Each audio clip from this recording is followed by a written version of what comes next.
Depression and anxiety is a big deal and something that affects more of us than we probably even realize.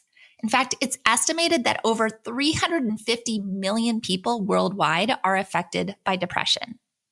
But what if the key to improving our mental health was actually linked to something that has nothing to do with what's going on inside our heads?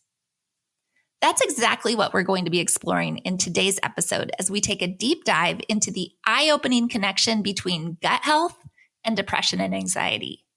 And if you've ever struggled with either some form of depression or anxiety or both, or even if you just know someone who has, this is an episode you need to hear.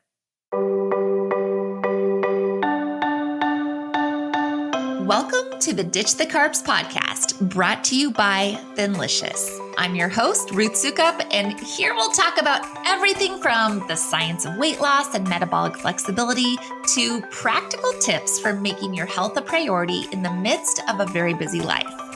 It's the perfect blend of insightful education, practical application, and good old-fashioned motivation. So buckle up, friend, because it's about to get real.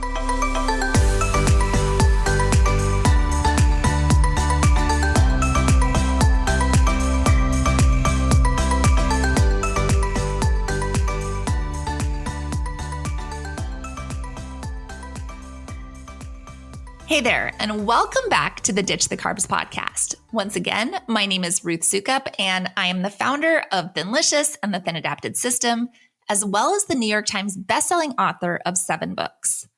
I'm also a 40-something-year-old woman who knows exactly what it's like to struggle with losing weight and getting healthy, as well as what it means to struggle with depression. So this episode is definitely one that hits very close to home.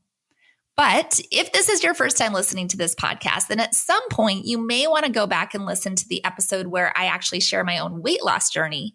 It's called The Simple Changes I Made to Lose 40 Pounds and Actually Keep It Off, because then you'll probably have a better idea of how my own health journey has inspired me to help other people take control of their health through our Thinlicious program. But today I want to talk specifically about a topic that I think we don't always attribute to physical health, even though there is a huge amount of research showing just how connected it is. And that is the issue of mental health, and specifically the depression and anxiety that affects so many of us in our day-to-day lives, sometimes to the point where it's even hard to function, and equally as hard to even find the motivation to focus on our physical health, because it really is all connected. And one of the biggest players in this whole equation is something that's known as leaky gut syndrome. It is a real thing, and it can have a devastating effect on both our physical and our mental health. So that's what we're going to be focusing on today. Let's just take some time to really get to understand what leaky gut syndrome is, why it can be so detrimental to our health, and then how we can actually go about healing our gut naturally and fixing our body as a whole, rather than just trying to mask the symptoms with traditional medicine. And we're going to dive into all of this in just a minute. But before I do, I just want to remind you of a couple of really important things. First, if you are new to this podcast and just beginning to explore how switching to a low-carb lifestyle can improve your health, then I would absolutely love to send you our free starter guide.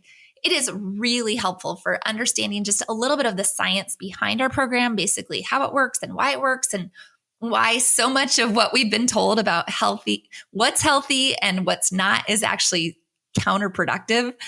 And honestly, it's pretty eye-opening. And like I said, it's my free gift to you just for being a listener of this podcast. You can grab it at thinlicious.com/guide. Once again, that URL is thinlicious.com/guide. So go grab that.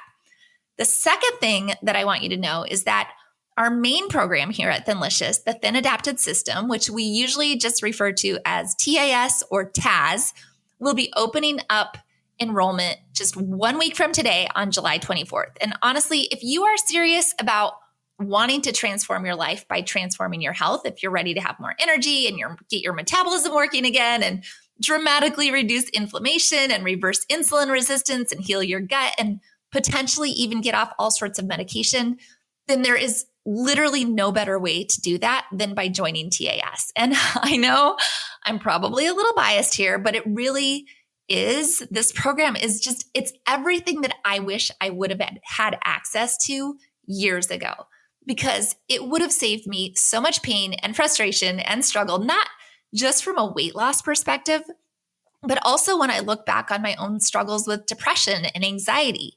It is an incredible program, so comprehensive and jam-packed with both practical tools that will help you succeed, but also with just this in-depth physician-led education that will help you make permanent changes, plus the ongoing support and coaching and accountability that will actually help you to stay on track. It's seriously so good. So mark your calendar for July 24th, because that's when the doors will open.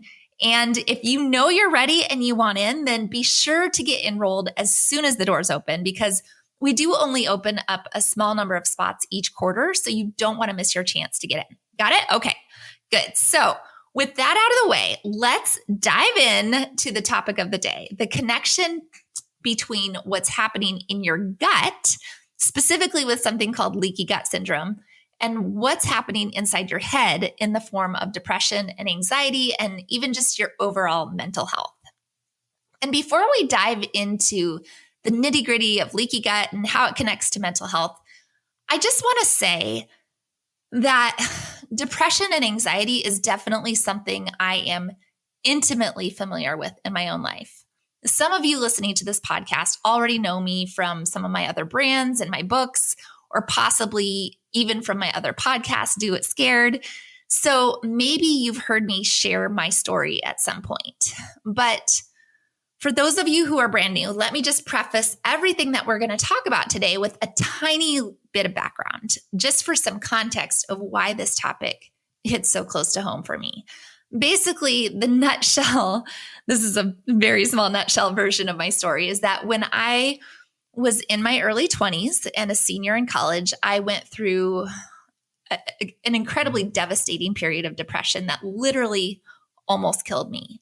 I attempted suicide multiple times and came very, very close to succeeding, like so close that my heart stopped. I had to be resuscitated in the ambulance. I was put on life support, given less than a 10% chance of ever waking up or not being brain damaged. Just the fact that I am still here is literally a miracle. It is only for the grace of God. But it wasn't just a one-time thing, right? It wasn't a one-time incident. I spent 2.5 years in and out of psychiatric hospitals. And even after that, it took me years to fully recover and get even any semblance of a normal life back, since I had basically blown it all up. I burned bridges with friends and family. I filed for bankruptcy. I dropped out of college. I got divorced, right? Like I completely destroyed my life in the midst of this depression. And to say that it was a bad time in my life feels like so woefully inadequate that I can't even really begin to describe just how dark and hopeless that time was for me. And if you've ever gone through something like this, or if you're going through it now, it might even seem a little bit strange to hear me just kind of talk about it so casually. So let me also say this. It has been more than 20 years since all of this happened, and I have been in a good place for a very long time. I have had lots of therapy, and that makes it a whole lot easier to talk about. I'm not in a place where this is so raw that I can't talk about what happened. But I think that's actually important. It's important to talk about what the other side of depression looks like, because having been there in that spot, even though it was a long time ago, I still remember how hopeless it can feel. And it's so hard when you're in that place to believe that you could ever feel anything different than the darkness and the despair that hovers over you like a cloud. Like it just encompasses everything. And so let me say this too. I am here to tell you that it's possible. Okay. So if you're listening right now and you're in that place, let me just hold on to that hope for you right now, because I have been there and I know how hard it is, and how hard it is to even feel like anything could ever be different. So now you know why this topic hits so close to home for me and why I genuinely care so much. But in my more recent work over the past few years, I've really come to understand so much more about overall health and specifically about gut health and just how connected our physical health is to our mental health and our well-being. And it's honestly shocking to me when I look back on all the time that I spent in hospitals and all the medication that I was placed on, that this never came up, not one single time. It was never even mentioned. No one ever asked me what I was eating. No one ever asked me, no one ever thought to consider that. Maybe the doctors didn't know, or maybe we've just become such a pharmaceutical driven society that we automatically just turn to pills to mask the symptoms without ever looking at the root cause or the underlying health issues that could be contributing to the problem. And in many, many, many, many people, the primary underlying health issue that's making everything worse is something called leaky gut syndrome. In fact, it's estimated that as many as 80 to 90% of the current population could have some sort of issue with leaky gut and probably don't even realize it. That's a huge percentage. That's basically everybody, right? 9 out of 10 people are struggling with this, and yet nobody ever talks about it. So let's start by talking about what leaky gut syndrome actually is, because once we understand that, then the connection between mental health and the gut becomes a whole lot clearer. So leaky gut syndrome, or LGS for short, is a digestive disorder that is characterized by an abnormal amount of permeability in the cells lining the small intestine. That means that gaps appear between the cells, and these gaps are much, much larger than they should be. In some cases, up to 70 times larger. So put more simply, this means that you've literally got tiny holes in your intestines that allow what's passing through your intestines to leak out into the rest of your body instead of staying there in your intestines where it should. And that's really where the problems start, because as you can imagine, this causes toxins and bacteria and undigested food particles and whatever else is going through your intestines to pass through the gut wall and escape into your bloodstream. And when your body then is constantly being bombarded with things that it doesn't recognize as friendly, right? All these foreign substances, that's when a whole host of issues start to arise. Everything from headaches and joint pain to digestive problems, to fatigue, to skin issues, to food allergies, to depression and anxiety. In fact, leaky gut has been linked to almost every single autoimmune disorder that you can think of. Crohn's, irritable bowel syndrome, IBS, fibromyalgia, lupus, rheumatoid arthritis, all of those things have been directly linked to leaky gut in numerous studies. This is actually well known and well documented. And it's only recently that doctors and scientists have started to look at the potential impact this could have on mental health as well. But let me tell you, the results are pretty remarkable and the evidence is piling up. And so while it might still be too early to make any definitive declarations about how leaky gut actually causes depression, it's becoming very clear that there is a connection. You know, causation is not the same as correlation if we're going to get all scientific, but there's definitely a connection. So how do you know whether leaky gut syndrome might actually be an issue for you? Well, chances are if you're 90% of the population, there's something going on, right? Chances are pretty high that leaky gut syndrome, at least a little bit, is affecting you in some way. But if leaky gut is really an issue for you, you're probably experiencing more symptoms than just depression and anxiety, even though you may not have realized that all these different symptoms are connected. So this could include things like chronic fatigue, basically feeling just tired and worn out all the time and having no energy to even get through your day. It could include things like digestive issues, everything from diarrhea to feeling totally bloated after you eat to struggling with constipation.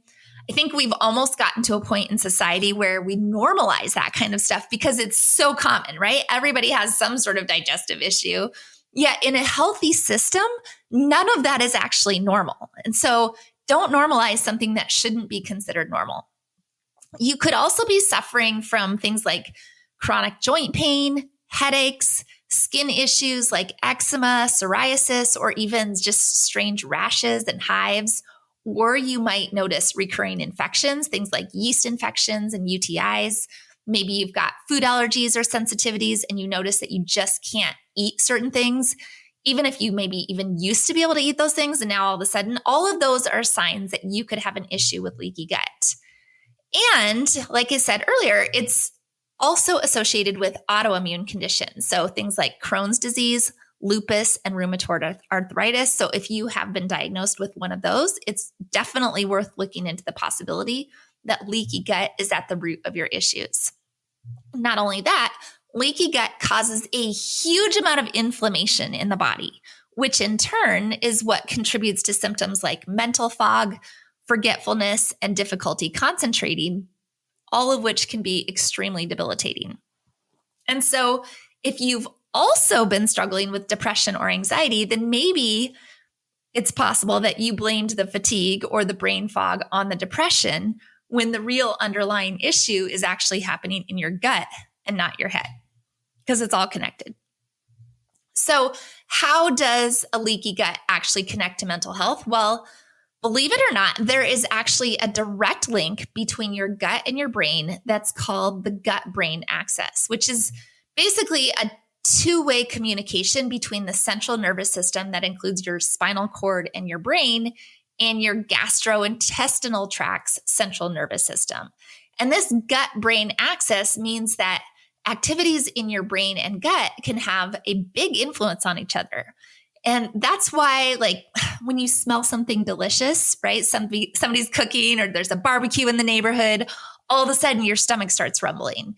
Or why when you're scrolling through Pinterest and you start seeing photos of delicious food, you can start to feel hungry. And so when something is off with your gut and your microbiome, it can affect your brain in a lot of different ways. So some of the ways that it gets affected are, for starters, when toxins and bacteria start leaking out of your gut into your bloodstream, it can trigger an immune response. And this in turn causes inflammation throughout the body, including in your brain. And researchers now know that inflammation is directly correlated with mental issues because studies have shown that levels of inflammation are significantly higher in people with depression or anxiety. Like that, those two things are absolutely connected. But another way that leaky gut can affect mental health is by disrupting the hormone balance in your body. And that's because the gut-brain axis affects hormones like serotonin, cortisol, and adrenaline. So if your gut isn't functioning properly, then that can throw off all sorts of hormones in your body and play a huge role in depression and anxiety. So serotonin, as you've probably heard at some point, is what people often call the happy hormone. It's the hormone that regulates your mood and helps you to feel happy. But if your gut isn't functioning correctly, then it can't produce enough serotonin to keep your mood in balance because all of your serotonin, this happy hormone, is actually produced in your gut. So that's a really big deal. But it gets worse because leaky gut has also been linked to an increase in neurotoxins, which are toxins that damage nerve cells in the brain. So basically, these toxins trigger inflammatory proteins that are called cytokines. And cytokines change the production and the transmission of neurotransmitters responsible for your mood, which can then lead to cognitive problems and even changes in behavior. Yikes, right? And then finally, as if that all weren't enough, leaky gut can also lead to vitamin deficiencies. Vitamin B12, for example, which is essential for brain function and mental health, has to be absorbed in the gut. But if your gut isn't functioning properly, then it can't absorb B12 and all the other essential nutrients that you need, which can directly contribute to depression and anxiety. It's a lot, right? It's a lot. And it makes you go, oh my gosh, why aren't more doctors talking about this? Because it's clearly, there's so much connection and so many things to be aware of. And yet we don't always make this link between mental health and gut health and overall health. And so then, of course, the question becomes, if this is all true, then what can you actually do about it? How do you actually start healing your gut and restoring both your mental health and your physical health, because you have to work on them really at the same time. The good news is that the solution is actually pretty simple. It's really all about making sure that you have a healthy gut microbiome and that you're taking the necessary steps to heal your body and heal your gut from the inside out. So there's a few things that you can do. The first and most obvious solution is to change the way that you eat. Because if the standard American diet, which is basically loaded with foods that harm your gut, everything from highly processed sugars and flours to highly processed vegetables and seed oils to artificial flavorings and colorings that are all super inflammatory, then it makes sense that you need to take a step back and start looking at the foods that you're putting into your body every day. Because our society, just our normal diet, the things that most Americans eat with all the processed food and all the carbohydrates and all the vegetable oils and all the seed oils, all of that stuff is actually contributing. That's why 90% of the population has a problem with leaky gut, because of what we're eating, because of what most of us are eating. So the first step really is to cut out as many of those processed, packaged, and inflammatory foods as possible. And honestly, this doesn't have to be a huge all or nothing change. I know this is the Ditch the Carbs podcast, so obviously I'm coming at it from a strong ditching the carbs perspective, but you can just start by eliminating the worst offenders in your diet. Things like sodas and energy drinks and sugary snacks and sweets and processed meats and cheeses and white breads and pastas. Right? There's so much packaged crap that we're putting in our bodies all the time. Just start by cutting out as many as you can. But if you want to go further with changing the way you eat for optimum gut health, then there really is no better way to do that than by adopting a healthy low carb lifestyle. And when I say healthy low carb lifestyle, I do mean healthy, a whole foods based low carb lifestyle, like the one that we advocate for in our program and here at Thinlicious.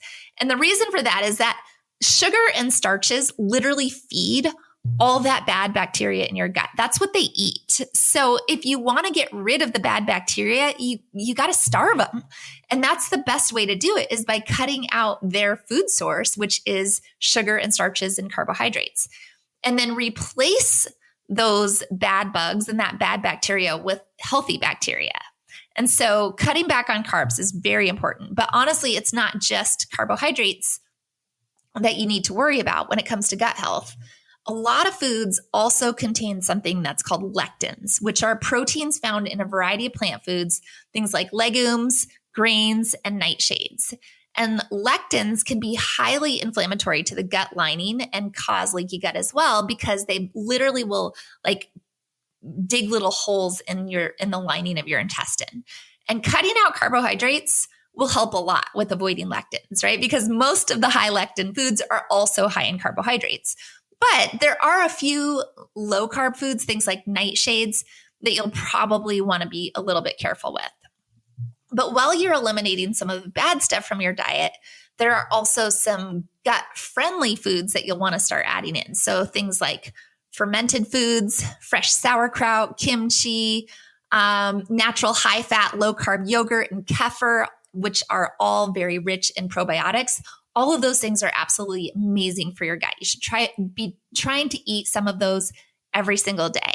And then you'll also want to make sure that you're eating lots of healthy, non-processed fats, like the kind that you're going to find in avocados and salmon and coconut oil and animal products, because those are going to help reduce inflammation and also help to regulate your hormones. So all of that is a really big deal, especially when it comes to gut health and especially when it comes to helping to alleviate depression symptoms. But what if you want to do even more beyond just making dietary changes? Well, in addition to changing the way that you eat, there are definitely a few other things that you can do to help heal your gut and protect your mental health. So one would be adding in certain supplements. Things like zinc and glutamine and omega-3 fatty acids can all help reduce inflammation and help to heal your gut lining. You may also want to consider taking an organ powder supplement, they're called like beef liver capsules, which I know sounds kind of gross. Like I even I have them and I look at the package and go, these sound gross. Like I don't even want to take them because they just sound gross. Ew, beef liver capsules. But really you can't taste them. You just swallow them. You can't taste them. They don't taste like liver. And they're really not bad. And they're really, really good for you. So just like packed with such healthy nutrients and gut healing properties. And then of course there are the probiotics. So probiotics really help to restore the balance of bacteria in your gut. And that's going to be very essential for healing leaky gut, and restoring your mental health as a result. So look for any sort of high quality probiotic that contains at least 10 billion CFUs, which stands for colony forming units per serving. And you'll also want to make sure that your probiotic contains multiple strains of bacteria and not just one. And you know what? A lot of people ask me what brand of probiotic I recommend. And my honest answer is that I actually like to switch it up fairly frequently every time I buy a new bottle, because I believe that when it comes to healthy bacteria, diversity is a really good thing. So every time you're switching it up, you're getting different strains in. You may also want to consider taking something called prebiotics, which are fibers that help support the growth of healthy bacteria in your gut. If you're not getting a lot of fiber, and sometimes that can be hard when you've switched to a low carb lifestyle, then you may want to consider doing some sort of prebiotic powder. Can be really helpful. And then there are certain herbs and spices like turmeric and ginger and cinnamon and garlic and oregano, thyme, that all have really good anti-inflammatory properties. So adding those into your food as much as possible as well. The other big piece when it comes to healing and protecting your gut then is to avoid all unnecessary medications as much as possible. You may already know this, but prescription antibiotics are notorious for killing off all of the good bacteria in your gut. And so I understand that they might be absolutely necessary at times, but they should be used as sparingly as possible. Like do everything you possibly can to minimize the use of antibiotics. Don't just pop them, right? Don't just pop a pill to solve something. Let your body heal naturally. The same goes for what's known as non-steroidal anti-inflammatory drugs, things like ibuprofen and aspirin, acetaminophen. All of those have been linked to increasing leaky gut. So if you take them, if you need to take them, if you absolutely can't avoid it, then do it, but try to do it sparingly, right? Just be aware of the risks and try to avoid them whenever possible. And at this point, it probably won't shock you to hear that I am a big believer in essential oils and with natural remedies. Yes, it probably makes me some sort of woo-woo hippy-dippy freak. I mean, I did have a home birth, but I can't say this strongly enough. I so strongly believe in the ability of our bodies to heal itself when we nourish it with the right things, right? I believe in immune system. I believe in allowing our bodies to heal naturally. And now that I've seen the research and actually know what all of these over-the-counter medicines that we all just kind of take for granted are actually doing to our bodies and especially to our gut health, I think a lot of times they do more long-term damage for the sake of a quick fix in the moment. Okay, so I've already talked for a long time on this topic. This is getting to be a long episode. So for the sake of time, I will spare you any additional rants. But the bottom line for me is that your gut health matters so much, probably more than you even realize. And if you are struggling with depression or anxiety or with brain fog and low energy, or if you just don't feel good a lot of the time, then this is the first thing that you need to look into. And I am not saying, please hear me on this, I am not saying that depression and other mental health issues aren't a real thing that don't sometimes need to be addressed with medication and or therapy. And I'm also not saying that a leaky gut is the only factor that contributes to depression or anxiety. Obviously, there are many factors at play. In my own case, I was dealing with a diagnosis of PTSD in addition to depression. And it really wasn't until I actually dealt with my PTSD and all the childhood trauma with lots of therapy that I was able to heal and move on to the point where I can function and talk about it and be fine. But what I am saying is that today, all too often, medication only treats the symptoms and not the root cause. Our bodies are not a collection of independent parts and unrelated symptoms. It's not something's going on here, so take a medication for your head and then take a medication for your stomach and then take a medication for this. Like our bodies, it's not independent parts. Everything works together. It is one beautifully complex system that works in tandem. So if something's wrong in one area, it's affecting the whole. And if your own doctor doesn't seem to understand that, because doctors split up into these different specialties, and so they only focus on that one specialty. And so I really encourage you to find a new doctor. I do. I'm just going to say that. I'm going to say that. Look for someone who specializes in what's called functional medicine, which tends to approach the body from a holistic approach and really works to get to the root causes. And I'll say this too, be weary and skeptical of any doctor who spends like 5 minutes barely listening to your complaints and then whips out their prescription pad. That's not what you want. Do your own research. Change the way that you nourish your body. I promise you, your brain will thank you. Your whole body will thank you. So I said I wasn't going to do another rant, but then I did anyways. I guess that means that I better wrap up for today. If you have made it this far, thank you so much for hanging in for this very long episode. Clearly, it's a topic I'm very passionate about. I will be back on Thursday with a new episode and another inspiring Thinlicious success story. In the meantime, don't forget to download our free starter guide at thinlicious.com/guide. And also mark your calendar for next week, Monday, when the doors will be opening for TAS. Because let me tell you, if you are ready to start changing the way that you eat and you want to heal your gut and fix your health from the inside out, that is exactly what we do in TAS. I can't even say enough good things about it. And honestly, the results that our clients have seen over the past year, they really do speak for themselves. So get ready. It's happening next Monday. And in the meantime, if this episode was helpful to you, or if it made you think about someone you know, please share it. Please, please, please get the word out. We need to spread the news about this. I will shout from the rooftops to anyone who will listen the importance of gut health. And I just think the more people we have working on getting those healthy guts, the more we can get that percentage down and the better we're all going to feel. So send a text with a link, post it on social, send an email, but help other people know this too. People do need to know what this is doing to us. All right, you guys, that's all I've got for today. I will see you soon.